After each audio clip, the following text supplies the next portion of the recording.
Welcome to the deep dive. Imagine for a second that the cells in your body are a lot like computer hardware. Oh, that's a good way to look at it. Right. And over time, as we age, that hardware doesn't necessarily just vanish or break into tiny pieces. It really just stops running its essential programs. Yeah, it just goes dormant. Exactly. So what if the cure for cellular aging wasn't, some harsh chemical or an invasive surgical procedure, but basically a microscopic flash drive, one that's loaded with biological software designed to plug directly into your oldest cells and literally force them to run a system update? I mean, it completely flips how we view degenerative medicine because Yeah. we're shifting away from this mechanical mindset where we just try to patch up a structural deficit from the outside. Yeah, like putting a Band-Aid on it. Right, exactly. Right. Instead, we are looking at reprogramming the actual behavior of the tissue from the inside out, using the body's own communication networks. And mapping out that specific communication network is our mission for this deep dive. We are taking a really fascinating stack of medical research, genetic databases, and clinical patents to answer one highly specific question. And it's a big one. It is. We want to know, what is the exact role of exosomal signaling in stimulating endogenous hyaluronic acid synthase, specifically HACES2 expression within postmenopausal vaginal fibroblasts? We are going to map this out for you, step by microscopic step. Okay, let's unpack this. Well, to do that properly, we really need to examine this not just as a clinical treatment for vaginal atrophy, but, as a window into one of the most elegant biological relay systems in the human body. This is really about communication, right? Exactly. We are tracking how cells manage to talk to each other when the normal hormonal megaphones they usually rely on have been, well, permanently turned off. And that brings us to the landscape of the problem. Because to understand the cure, you first have to understand the cellular environment during menopause. And according to the clinical data we reviewed, the defining physiological event here is the dramatic systemic drop in estrogen. Yeah, and that decline in estrogen is it's the primary catalyst for everything that follows. I mean, for decades of a woman's life, vaginal tissue relies on estrogen as its primary maintenance signal. It's like the daily memo telling everyone to keep working. Right. It is the Oh. chemical instruction that tells the tissue to stay healthy. So when that signal fades away during menopause and postmenopause, the tissue undergoes vaginal atrophy. The mucosa thins out dangerously, it loses its structural elasticity, and there's a severe decrease in natural lubrication. It's essentially the desertification of the extracellular matrix, or the ECM. That is exactly what it is, a desertification. Let's visualize that extracellular matrix for a second. If the ECM is the three-dimensional scaffolding and the moisture-retaining sponge that gives tissue its shape and its bounce, the main character building that sponge is a specific type of cell called the vaginal fibroblast. The builder cells. Right, the builder cell responsible for churning out collagen, elastin, and hyaluronic acid. But, I was reading through the research surrounding pelvic organ prolapse, and I got a bit confused. I always assumed tissue degradation meant these builder cells were just dying off. Oh yeah, that is really common misconception, but they aren't dying. The fibroblasts are actually still physically present in the tissue. Wait, really? They're still there? They're still right there. Instead of dying, they undergo a biological state known as cellular senescence. Senescence. So the way I picture it in my head, and you can correct my logic here, is that the senescent fibroblast is basically a retired factory worker. Okay, I like where this is going. The worker is still sitting right there on the assembly line, healthy and alive, but they've completely shut down the conveyor belt and turned off the machines simply because they stopped receiving production orders from headquarters. And in this context, headquarters is the hormonal system. That analogy holds up perfectly. The physical infrastructure of the cell is entirely intact, but its internal signaling pathways have gone completely dormant. Because there's no estrogen telling them what to do. Exactly. Yeah. Because those fibroblasts are no longer actively maintaining the extracellular matrix, you get a progressive loss of structural support. The existing collagen degrades, the elastin frays, and the natural moisture just evaporates. So the factory worker isn't building anything new, and the old products around them are slowly falling apart. Yeah. And for you listening, it's really important to recognize that this microscopic process is the literal difference between living comfortably and experiencing daily chronic pain. So if these factory workers are just sitting there dormant, how do we send them new blueprints to start the assembly line back up? Especially if we know headquarters, the systemic hormonal system, just isn't going to send those signals anymore. Well, the answer in our research stack points directly to the exosome. The exosome. Yeah, the exosome is the ultimate workaround. It allows us to bypass that broken hormonal signaling chain entirely. Yeah. But we should probably clarify what an exosome actually is, because it can be tricky to conceptualize. Yeah, what are they exactly? An exosome is not a living cell. It is an extracellular vesicle. So think of it as a microscopic, highly specialized cargo ship, or, going back to your opening thought, a biological flash drive. Okay, a flash term. Right. And in the therapies we were discussing, these are typically secreted by mesenchymal stem cells, like those derived from adipose fat tissue or the umbilical cord. So they aren't living things with their own engines or brains. They are just the envelopes carrying the mail. The envelopes, yes. But the payload inside is incredibly potent.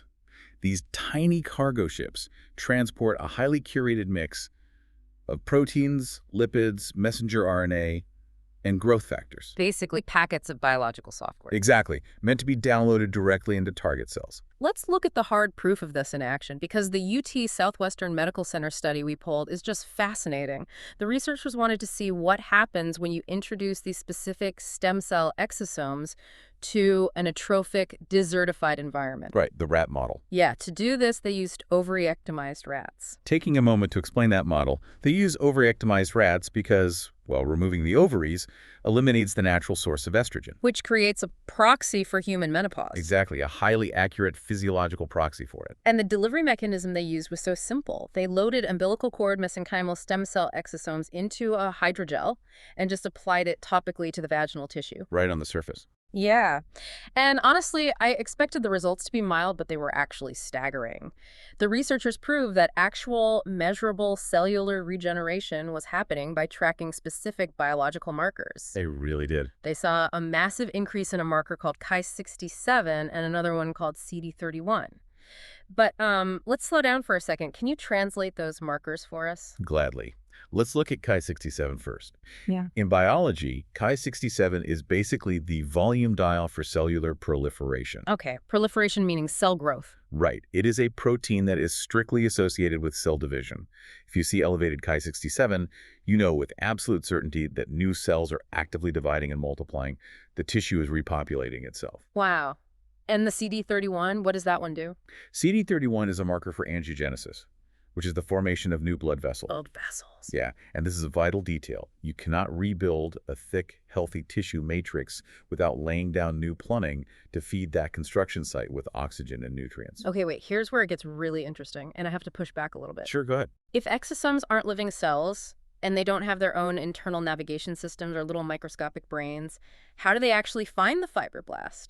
And more importantly, how do they force a dormant, stubborn cell to suddenly start building blood vessels and dividing? Do they just float blindly until they bump into something? Oh, I have to stop you there because the mechanics of this at the membrane level are just biologically elegant. The exosome doesn't just bump into the outside of the fibroblast like a ball hitting a wall. It doesn't. No. The exosome is enclosed in a lipid bilayer, a membrane of fats that is structurally almost identical to the target cell's own outer membrane. Oh, I see. Because of this compatibility, when they meet, the exosome physically fuses with the fibroblast's membrane. It melts right into it. It melts into it. It does. And when that fusion happens, the exosome dumps its entire payload of signaling molecules directly into the cytoplasm, the inner fluid of the dormant cell. So it bypasses the front door, ignores the locked gates, and just drops the blueprints right onto the factory floor. It really does. And those signaling molecules go to work the second they enter the cell. We saw this in data from a related study on stress urinary incontinence. When these exosomal signals hit vaginal fibroblasts, they immediately begin modulating specific enzymes. Like which ones? Well, they aggressively downregulate MMP's matrix metalloproteinases. Let me guess, those are the enzymes breaking everything down. Exactly. MMPs are the wrecking balls that degrade tissue, so the exosome shuts them off. And simultaneously, the exosome upregulates TIMPs tissue inhibitors of metalloproteinases. TIMPs. Okay, what do they do? Think of TIMPs as the security guards that protect the tissue from further damage. So right out of the gate, the exosome tells the cell, stop tearing down the walls and start protecting the scaffolding we still have. Okay, so the exosome halts the demolition, but, halting a wrecking ball doesn't automatically mean you start building a new skyscraper. No, it doesn't. How does it actually trigger the reconstruction phase? Because the exosome's ultimate goal has to be getting to the nucleus, right, the control center, to rewrite the cell's behavior. Right, to follow that relay from the outer cytoplasm all the way down to the nucleus, we have to introduce a crucial piece of genetic coding.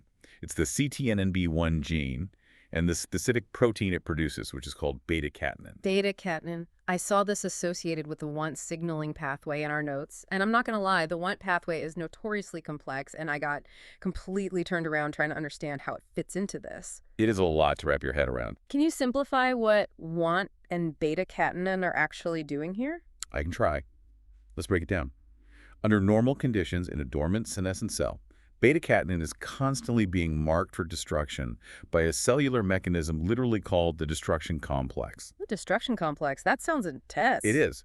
The cell produces beta-catenin and then almost immediately throws it into the cellular shredder.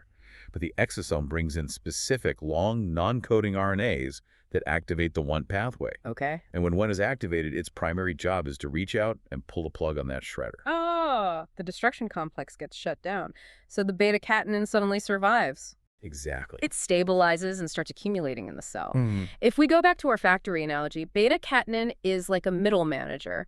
Usually the middle manager writes a brilliant proposal and it immediately gets thrown in the shredder by upper management. That's pretty accurate, actually. But the exosome acts as an urgent, top-secret memo from the board of directors that freezes the shredder entirely. And once the shredder is off, that middle manager beta-catenin gathers up all those surviving proposals and runs straight into the CEO's office. The nucleus. Right. In the cell, the CEO's office is the nucleus. Beta-catenin travels right through the nuclear membrane, binds directly to the cell's DNA, and acts as a powerful transcription coactivator.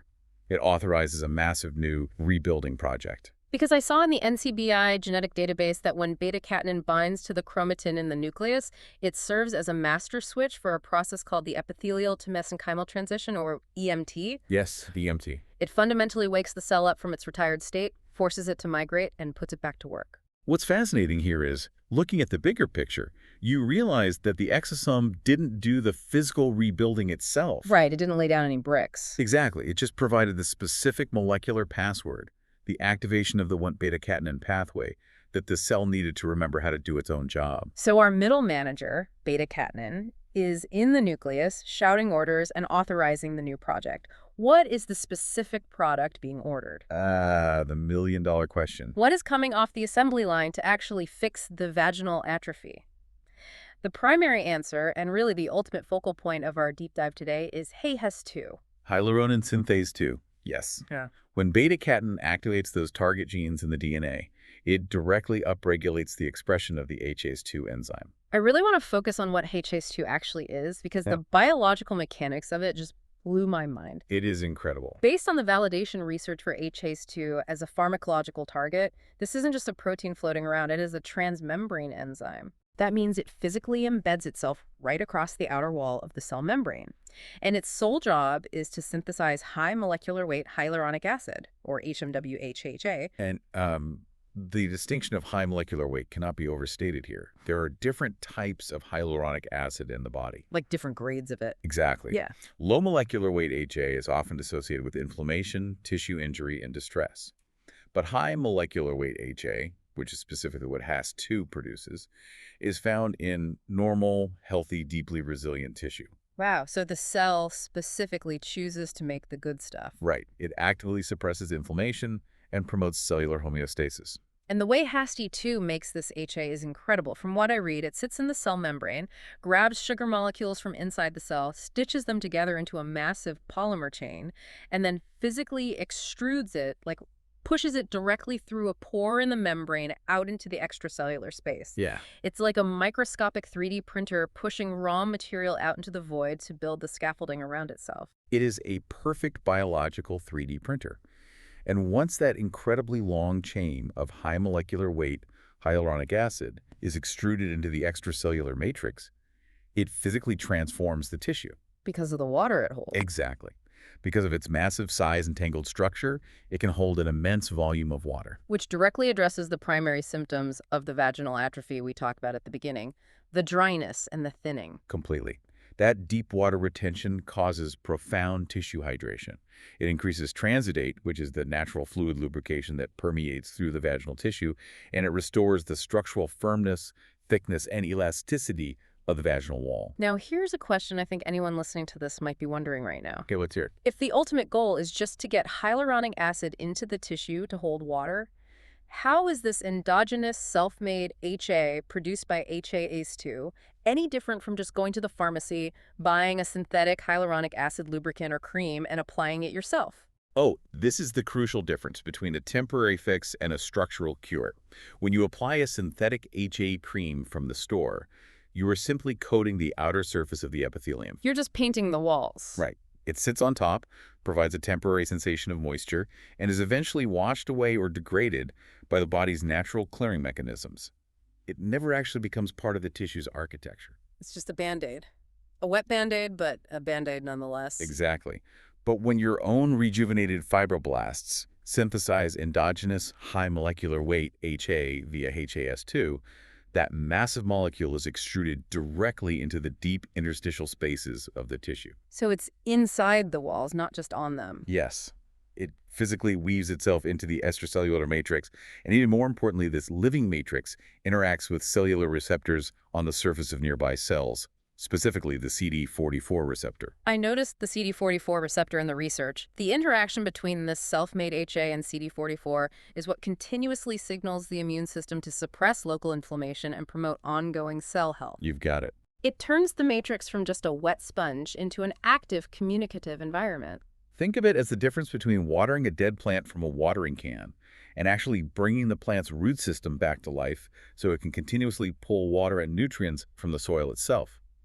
It is sustainable, and it's living. And the benefits of this exosomal reprogramming don't stop at just hydration and elasticity, right? Little. There was a highly detailed patent filing we analyzed, WO2023229987A1, that explored the clinical applications of these exosome compositions. And they highlighted a critical secondary effect that is a massive issue for postmenopausal health: pH regulation. Yes, the pH balance is so important. The acidic pH of the vaginal environment is its primary defense mechanism against harmful bacterial infections. Because bad bacteria can't survive in the acid. Exactly. Before menopause, estrogen drives the local production of glycogen. Healthy lactobacilli bacteria feed on that glycogen and convert it into lactic acid, keeping the pH low, acidic, and highly protected. But without estrogen, that entire metabolic system collapses. It does. The pH rises, and chronic infections become a devastating reality for many women. But according to the patent data, the exosomes offer a complete biological workaround for this as well. They deliver signaling molecules that cause a spike in intracellular compounds called CNP and CGMP. Can you explain what those are? Sure. Think of CMP and CGMP as internal metabolic volume dials. When the exosome turns those dials up, it kicks off a process that increases glycolytic flux. Glycolytic flux. Yeah, in simple terms, it ramps up the cell's glucose metabolism. It forces the cell to start rapidly consuming and breaking down sugars again. And the chemical byproduct of the cell breaking down all that glucose is lactic acid. Exactly that. The cells start pumping out lactic acid again, purely driven by the exosomal signal rather than an estrogen signal. This localized lactic acid production successfully restores that crucial acidic pH to the postmenopausal vagina. Wow, so it's not just structural rejuvenation with the 3D printed hyaluronic acid, it's total biochemical restoration. It is a comprehensive, multi-tiered rescue operation, orchestrated entirely by the molecular cargo within the exosome. So what does this all mean for you listening? If we step back and look at the entire microscopic journey, we started with a senescent, retired fibroblast sitting in a degrading, dry, atrophic matrix caused by the natural loss of estrogen. Right, the empty factory. Then we introduced biological flash drives exosomes derived from stem cells. These exosomes bypass the broken hormonal system, fuse with the cell membrane, and drop a payload of RNA directly inside the dormant fibroblast. And that RNA payload acts as a master password. It shuts down the 1-beta-catenin destruction shredder. So beta-catenin stabilizes, rushes past the nuclear membrane, and binds to the DNA. Yes, the nucleus receives the authorized order and fires up the HAS2 factory. The HAS2 transmembrane enzymes starts physically 3D printing high molecular weight hyaluronic acid directly into the deep tissue spaces, creating a hydrated living matrix that integrates with CD44 receptors to actively stop inflammation. And while all of that is happening, the exosomes crank up the cellular metabolism to pump out lactic acid and restore the tissue's protective pH balance. Every single step works in concert to reverse the clinical symptoms of atrophy: the thinning, the dryness, the structural weakness, and the elevated pH. And it does it all without the need for systemic hormone replacement therapy. It really highlights a monumental shift in the future of medicine. We're moving away from temporary external patches. We are moving toward providing the exact molecular instructions needed to reprogram our own cells, teaching them how to do the healing themselves. We're finally learning how to speak their language. We really are. And, if we follow the logic of this cellular communication to its absolute limit, it leaves us with a truly staggering possibility. What's that? We have just mapped how exosomal signaling can successfully trick senescent fibroblasts into rebuilding their own youthful environment in this one highly specific tissue. But cellular senescence is the root cause of degradation in almost every system in the human body. Right, aging in general. Exactly. So we can decode this precise biological interaction here. Could we one day map the exact exosomal passwords needed to reverse cellular senescence in our hearts, our lungs, our brains, Yeah. effectively rewriting the biological instructions in every major organ before the physical decay of aging even takes hold? A microscopic flash drive, rewriting the rules of time itself. Talk about a blueprint for the future.